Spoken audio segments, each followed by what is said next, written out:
Olá! Hoje nosso mergulho em um material de peso.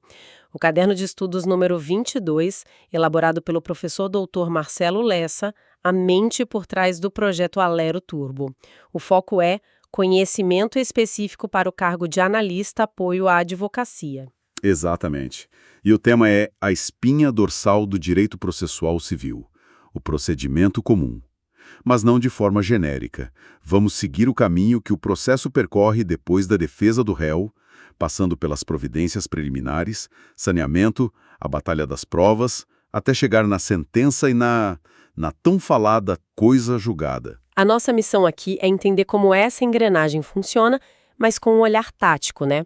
O material do professor Lessa é um verdadeiro mapa do tesouro para quem vai enfrentar a banca FGV, apontando exatamente onde as armadilhas costumam estar. Antecipar como ela vai ser cobrada. A FGV adora pegar um detalhe, um prazo, um conceito e virar do avesso. Nosso trabalho é iluminar esses pontos. Então vamos lá. A Construtora Rápida, nossa empresa fictícia, entrou com a ação, o condomínio Belo Lar foi citado e o prazo para a defesa terminou. A primeira situação que o caderno destaca é a revelia, o que acontece se o condomínio simplesmente não responder ao processo. A regra geral do artigo 344 diz que os fatos alegados pela construtora são presumidos como verdadeiros, certo? Certo. Mas aqui já temos a primeira casca de banana da FGV. Essa presunção de veracidade não é um cheque em branco de forma alguma. Ela é relativa ou juris tantum, como dizemos no direito. O artigo 345 lista exceções cruciais. Ah, então não é automático. De jeito nenhum. A banca adora criar uma questão dizendo que a revelia leva automaticamente à vitória do autor. E isso é falso. E por que não é automática? Qual a lógica por trás dessas exceções? A lógica é o bom senso e a proteção de interesses maiores. Por exemplo, se o litígio envolver direitos indisponíveis, imagine uma ação contra a fazenda pública. Certo. A revelia não produz esse efeito. O interesse público não pode ser prejudicado por uma omissão, sabe? Outra situação. Se o que a construtora alegou na petição inicial for completamente inverossímil ou contraditório com o documento que ela mesma juntou, o juiz não é um robô. Ele analisa o conjunto. Exato. Ele vai olhar para o conjunto da obra. A revelia não segue ao juiz. Entendi. A presunção existe, mas não sobrevive a uma prova em contrário ou a uma alegação absurda. Ok, seguindo o fluxo, o juiz olha o processo e, segundo o professor Lessa, existe um tópico aqui que é ouro para a FGV, o julgamento antecipado parcial de mérito. O que é isso? Esse é um dos instrumentos mais inteligentes do novo Código, previsto no artigo 356. Pense no nosso caso. A construtora Rápida cobra por duas partes da obra, a pintura do prédio e a reforma da piscina. O condomínio Belo Lar, em sua defesa, admite que deve o valor da pintura, mas alega que a reforma da piscina tem vários defeitos. Ah, então temos uma parte da dívida que é indiscutível e outra que vai precisar de perícia, de ouvir testemunhas. Exatamente. O juiz precisa esperar toda a demorada fase de prova sobre a piscina para decidir sobre a pintura, que já é um ponto pacífico. Pela lógica antiga, sim. Pela nova, não. O artigo 356 diz que ele pode fatiar o processo. O juiz dá uma decisão de mérito sobre a parte incontroversa, a pintura, e o processo continua normalmente para discutir a piscina. Isso é genial. É uma mudança de paradigma. Em vez de pensar no processo como um bloco único que só termina no final, E ele pode ir entregando fatias de justiça ao longo do caminho. e essa decisão sobre a pintura, que recurso cabe? É uma sentença? Aí está a pegadinha clássica da FGV. Não é uma sentença, porque o processo não acabou. É uma decisão interlocutória de mérito. E se não é sentença? O recurso não é apelação. O recurso cabível é o agravo de instrumento. E mais, essa parte já julgada da pintura pode ser executada de forma definitiva. Uau! A construtora não precisa esperar o fim da briga pela piscina para receber o que já é seu por direito. é a eficiência processual na prática. Faz todo sentido. E se o caso não for de julgamento antecipado, seja total ou parcial, o juiz parte para o saneamento e organização do processo. O que acontece nesse momento? O saneamento do artigo 357 é a hora de arrumar a casa, sabe? Antes de começar a fase de produção de provas, o juiz age como organizador de debates, ele resolve questões processuais pendentes, define quais fatos ainda precisam ser provados, por exemplo, os defeitos na piscina realmente existem, e delimita as questões de direito importantes. E a partir daí o jogo está definido. Exato. A partir daí, o jogo está estabilizado. Não dá mais para mudar o pedido ou a causa de pedir. É o mapa que vai guiar toda a próxima fase. Ok. Então o processo foi organizado, as provas foram delimitadas, o campo de batalha está montado, agora o juiz precisa saber quem tem que provar o quê. Entramos na teoria das provas. O caderno lembra da regra geral do artigo 373, o autor prova o seu direito, o réu prova os fatos que impedem, modificam ou extinguem esse direito. Simples, né? Perfeito. Essa é a regra estática, a divisão padrão, mas a FGV não vai cobrar só isso, claro. Claro. Ela vai mirar na regra dinâmica, a teoria da carga dinâmica da prova, que está no parágrafo 1º do mesmo artigo.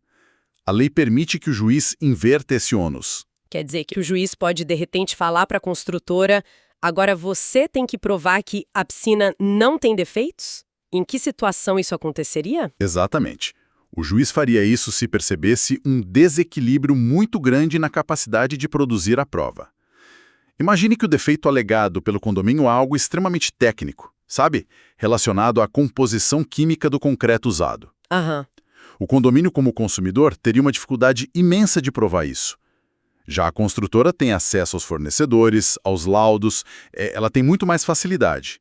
Nesse caso, o juiz pode inverter o ônus. Então, o juiz está agindo quase como um equalizador, reequilibrando a balança quando percebe que um lado está lutando com as mãos amarradas. Faz sentido. Mas e o timing disso? O juiz pode decidir inverter o ônus lá na sentença de surpresa? Jamais. E essa é a armadilha mortal que a FGV ama. A inversão do ônus da prova não pode ocorrer na sentença. Seria uma decisão surpresa, o que é vedado. Pelo princípio da não surpresa. Isso. A parte precisa saber com antecedência que o fardo da prova agora é seu, para que tenha a chance de se organizar e produzir essa prova. Portanto, o momento correto para essa inversão é na decisão de saneamento. Claríssimo. Falando em provas, o material destaca algumas em espécie que são bem interessantes. A ata notarial, por exemplo. Qual é a força dela no processo? A ata notarial é uma ferramenta potentíssima, especialmente hoje na era digital. Imagine que o síndico do condomínio tenha trocado mensagens de WhatsApp com o engenheiro da construtora. E nessas mensagens o engenheiro admite que usou material de qualidade inferior. Um simples print da tela é uma prova muito frágil, né? Pode ser manipulado. Certo, qualquer um pode forjar uma imagem de conversa hoje em dia. Exato. A ata notarial é como chamar um fotógrafo oficial com fé pública para registrar aquela cena no celular. O síndico vai ao cartório, mostra o celular ao tabelião e o tabelião vai descrever em um documento oficial com todos os detalhes que ele viu aquela conversa naquele aparelho, naquela data. Entendi. Ele não disse se o engenheiro estava falando a verdade, mas ele atesta que a mensagem existia. Ele congela a prova digital de uma forma muito mais robusta. E sobre a prova emprestada? Isso me parece um pouco estranho. Como uma prova de um processo totalmente diferente pode ser usada no meu caso? Isso não viola o direito de defesa? Essa é a dúvida que a FGV explora. A prova emprestada, prevista no artigo 372, é perfeitamente válida, mas com uma condição fundamental. E qual seria? O requisito não é que as partes sejam as mesmas nos dois processos.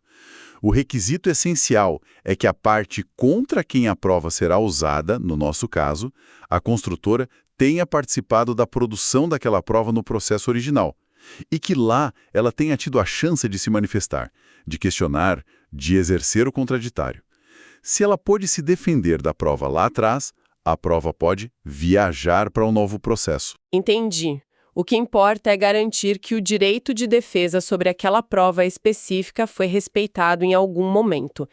Ok, o duelo de narrativas aconteceu, as provas foram produzidas, agora o juiz precisa declarar um vencedor. Chegamos na sentença. O caderno reforça que a decisão precisa seguir o princípio da congruência. O que isso significa? Significa que o juiz está amarrado ao que foi pedido pelas partes.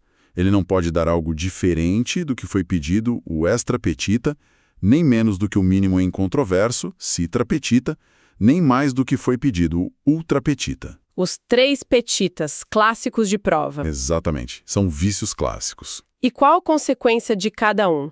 Se o juiz comete um desses erros, a sentença é sempre nula. Não, e a diferença é sutil e crucial. Se a sentença é extra petita, deu algo diferente, ou citra petita, deixou de analisar um pedido, ela é nula. O tribunal anula.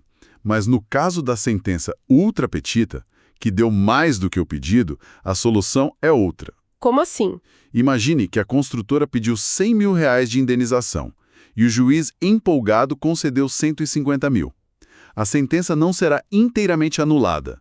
O tribunal simplesmente decota o excesso, reduzindo a condenação para os 100 mil pedidos. E qual a lógica por trás de apenas aparar a sentença ultra petita em vez de anular tudo? É eficiência, o aproveitamento dos atos processuais. O juiz já fez todo o trabalho de analisar o mérito, de fundamentar. Anular tudo por causa de um excesso de valor seria um desperdício. Certo. O sistema prefere corrigir o erro pontual a recomeçar do zero, o que diz muito sobre a mentalidade do CPC de 2015. Faz sentido. O material também menciona a remessa necessária para sentenças contra a fazenda pública. A regra é que a sentença precisa ser confirmada pelo tribunal, mesmo que ninguém recorra. Sim, é uma proteção extra ao patrimônio público. Mas o que a FGV mais cobra são as exceções, as dispensas dessa remessa.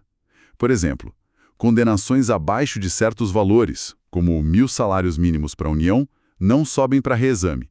E tem uma pegadinha sutil. Qual? A remessa existe para proteger a fazenda quando ela perde. Se a sentença julga improcedentes os embargos à execução fiscal, por exemplo, isso significa que a fazenda ganhou. Ah! Se ela ganhou, não há motivo para reexaminar. Logo, não há remessa. Chegamos então ao ponto final, a coisa julgada. A decisão se torna imutável. Mas o que exatamente se torna imutável? Só a parte final da decisão, o julgo procedente? Tradicionalmente, sim. A regra era que só o dispositivo, a conclusão, fazia coisa julgada. Os motivos, a fundamentação do juiz, não. Mas o CPC de 2015 trouxe uma inovação gigantesca, destacada pelo professor Lessa, no artigo 503. Agora, uma questão prejudicial, que é um fundamento-chave para a decisão, também pode fazer coisa julgada. Isso é denso. Vamos a uma analogia. É como se o juiz, para construir a parede, que é a decisão principal, precisasse antes assentar um tijolo fundamental. Exato, que é a questão prejudicial. E o que o novo CPC diz? Ele diz que se esse tijolo fundamental foi bem assentado, ele também se torna inquebrável, não só a parede final. Para isso acontecer, 3 requisitos precisam ser cumpridos. Primeiro, o juízo ser competente para decidir essa questão. Segundo, ter havido contraditório efetivo sobre ela. E terceiro, ela ter sido decidida expressamente. Um exemplo prático. O clássico. Numa ação de alimentos, a paternidade é a questão prejudicial. Se esses requisitos forem cumpridos, a decisão sobre a paternidade também transita em julgado e não pode ser rediscutida em outra ação. A coisa julgada ficou mais ampla. Ok, vamos fazer um bate-bola rápido agora no estilo da prova da FGV. Primeira, revelia contra a fazenda pública. Gera a presunção de veracidade dos fatos? Não. Direitos indisponíveis. O efeito material da revelia é afastado. O autor da ação continua com o ônus de provar tudo. Segunda, uma sentença que reconhece a prescrição de uma dívida é uma decisão terminativa ou definitiva de mérito. Definitiva. Resolve o mérito, com base no artigo 487. A banca pode tentar confundir, mas tanto prescrição quanto decadência são análises de mérito e fazem coisa julgada. Terceira e última.